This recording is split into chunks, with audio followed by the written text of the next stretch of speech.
السلام علیکم دوستو، آج ہم اپنی اس ویڈیو میں حضرت یوسف علیہ السلام کے بارے میں جانیں گے کہ کس طریقے سے حضرت یوسف علیہ السلام نے اپنا بچپن گزارا اور کہاں پر اپنی زبانی گزاری۔ تو سب سے پہلے بات کرتے ہیں یوسف علیہ السلام کے خاندان کے بارے میں۔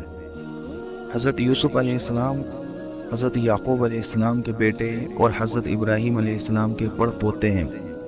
ان کو یہ شرف ملا ہے کہ وہ خود نبی، ان کے والد نبی، ان کے دادا نبی اور پردادا حضرت ابراہیم ابو الانبیاء نبیوں کے باپ ہیں۔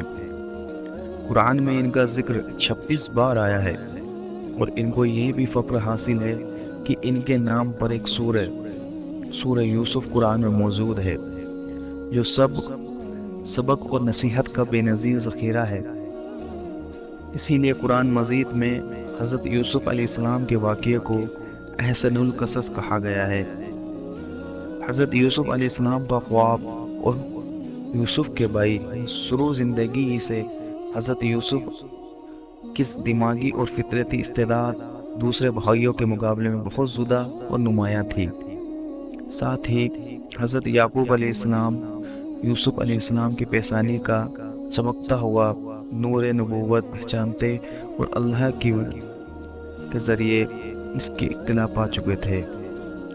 ان کی وجہ سے وہ اپنی تمام اولادوں میں حضرت یوسف علیہ السلام سے بے حد محبت رکھتے تھے، اور یہ محبت یوسف کے بھائیوں سے بے حد صاف اور ناقابل برداشت تھی، اور وہ ہر وقت اس فکر میں لگے رہتے تھے کہ یا تو حضرت یعقوب کے دل سے اس محبت کو نکال ڈالے یا پھر یوسفی کو اپنے راستے سے ہٹا دے تاکہ قصہ پاک ہو جائے۔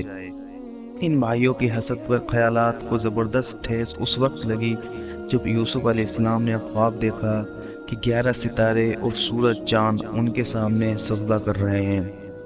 حضرت یعقوب علیہ السلام نے یہ خواب سنا تو سختی کے ساتھ ان کو منع کر دیا کہ اپنا یہ خواب کسی کے سامنے نہ دہرانا، ایسا نہ ہو کہ سن کر تیرے بھائی بری طرح پیش آئے، کیونکہ شیطان انسان کے پیچھے لگا ہے اور تیرا خواب اپنی تعبیر میں بہت صاف اور واضح ہے۔ لیکن حسد کی بھڑکتی ہوئی آگ نے ایک دن یوسف کے بھائیوں کو ان کے خلاف سازش کرنے پر مجبور کر دیا۔ قرآن میں اس کا تذکرہ ہے کہ ان میں سے ایک نے کہا یوسف کو قتل نہ کرو اور اس کو گمنام کنویں میں ڈال دو کہ اٹھا لے جائے اور اس کو کوئی مسافر اگر تم نے کرنا ہی ہے۔ اس مشورے کے بعد سب جمع ہو کر حضرت یعقوب علیہ السلام کی خدمت میں حاضر ہوئے اور کہنے لگے، اے باپ، کیا بات ہے کہ تم کو یوسف کے بارے میں ہم پر اعتماد نہیں ہے، حالانکہ ہم اس کو خیر خواہ ہیں۔ حضرت یعقوب علیہ السلام سمجھ گئے کہ ان کے دلوں میں کھوٹ ہے۔ حضرت یعقوب نے کہا، مجھے اس سے رنج اور دکھ پہنچتا ہے کہ تم کو اس کو اپنے ساتھ لے جاؤ، اور مجھے یہ ڈر ہے کہ اس کو بھیڑیا کھا جائے اور تم غافل رہو۔ یوسف کے بھائی نے یہ سن کر ایک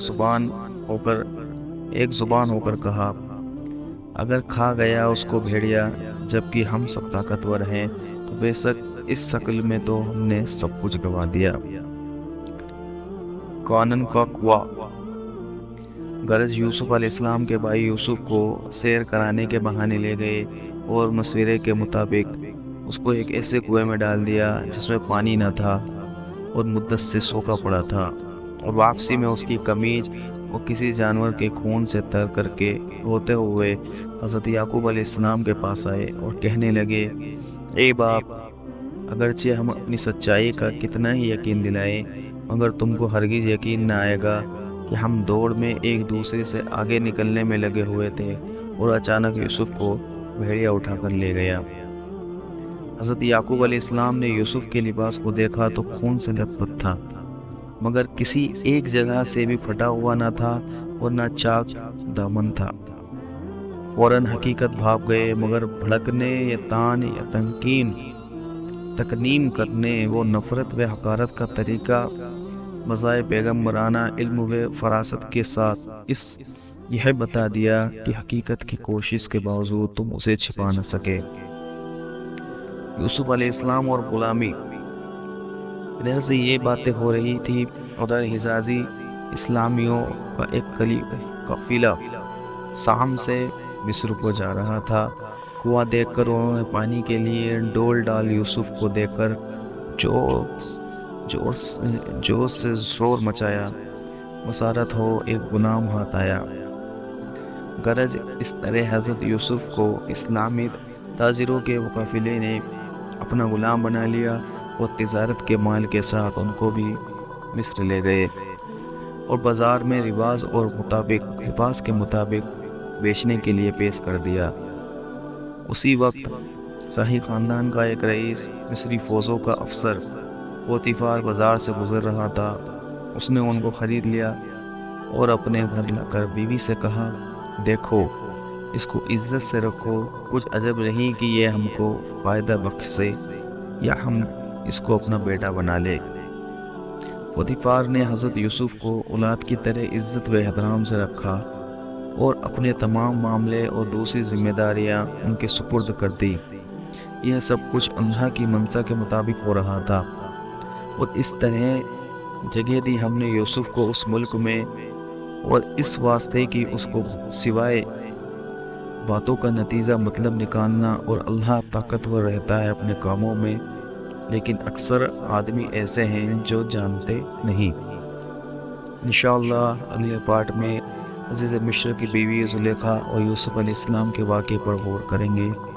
تب تک آپ ہمارے ساتھ بنے رہیے، چینل کو سبسکرائب کر لیجئے تاکہ ہماری اگلی ویڈیو آپ تک پہنچ سکے۔ السلام علیکم ورحمۃ اللہ وبرکاتہ۔